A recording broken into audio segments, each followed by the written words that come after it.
Ayan na guys, may ano ako kay kumpare ngayon, may patibong ako ngayon. At yun natapon yung pulbo, dinala ko na yung ano. Ayan, papunta yun ngayon dito. At ayan, may patibong ako sa kanya. Wow! Ayan na guys. Yun, maraming tira dito. 500 pa naman. Tumatakbo pa ng tira na yan. Ano ba yan tira?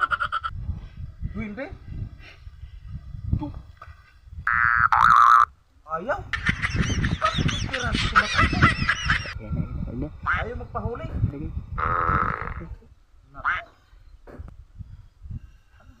Ano ba yung ano nito?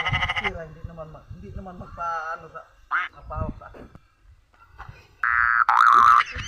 Ayaw magpalapit. Naku. Wow! Tira. Dito naman. Ayun. Yun.